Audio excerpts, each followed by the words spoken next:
Hello, everybody. This is Joe McIntyre. For my cultural experience, I decided to take a look at Italian American history and culture. What other better place to do that than New York City and Little Italy itself? I took a trip to Little Italy to find out a little bit more about the history and just the story behind this historic neighborhood. So as you can see, most of the streets are filled with, mostly restaurants, places to eat, which was great for me. I had some food there. There's some gelato on the street and everything. So, pretty good atmosphere. People are pretty friendly. It seems like a lot of the storefronts are trying to get you to come in and eat at their restaurants, take a look at what they got in there. So it was nice. In Little Italy, actually, to my surprise, was a shrinking and almost a threatened community. So back in 2010, the city of New York declared it as a historical district to prevent the area from being taken over by developers. As we all know, Manhattan's a very, it's full of real estate, opportunities and people trying to acquire whatever they can. So the city of New York stepped in so it would stop shrinking.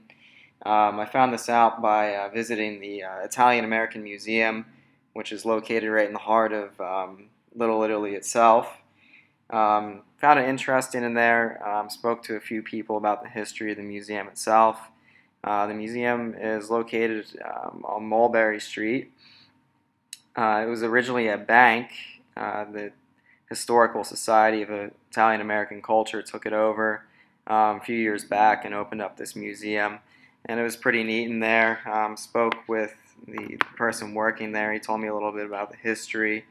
Essentially, the man who founded the bank, Francisco Stabile, founded this in 1885 as a place where he would actually loan Italians in Italy money to get to the United States. And what he would do is once they got here via steamship, their loans would be paid back through his bank here on Mulberry Street.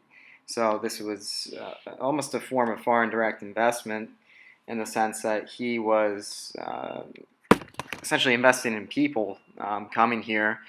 He would even help them find work once they got to the States and get them, used to living in America. The bank was almost like a community center as well. It's where a lot of the immigrants first went, and they even housed some of them there. When they first arrived, through Ellis Island, they would come over, they'd visit the bank, and, they had to pay them back, get their loan, I guess, booklet from what the person was explaining. And, he would help them find work. They could send their mail there. He was a post office, send telegraphs. Just get them kind of, used to living in the United States. So really, this bank saw just an opportunity in this international strategy where there was a lot of Italians that wanted to come to the United States, yet they couldn't afford to do so. And how are they going to get a loan in Italy and then repay it back? So that was a, pretty smart idea, setting up the, almost a multinational bank back then, a private sector bank, but still operating in two different countries. So, as I mentioned, he would even rent rooms to people above the bank.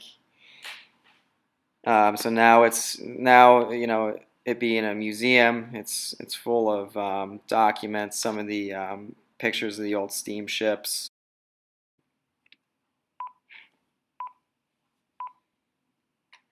So as Little Italy progressed through the 1920s and 30s, at the peak there was over 400,000 Italian immigrants living in the area itself.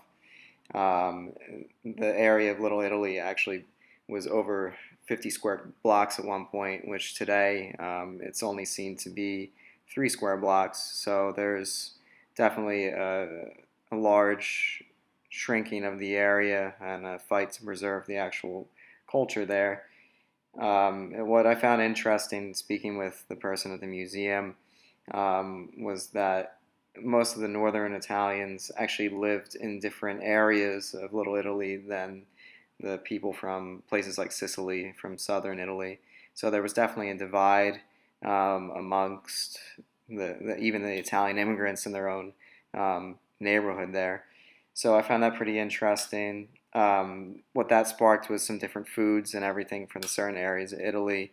There were definitely divides amongst some of the Sicilian foods and then the more northern Italian cuisine.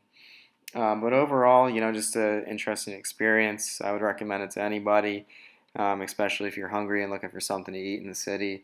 I think it's a neat neighborhood to go down and see it before it might be gone forever, considering how much it's shrinking. So thanks. Hope you all enjoyed it.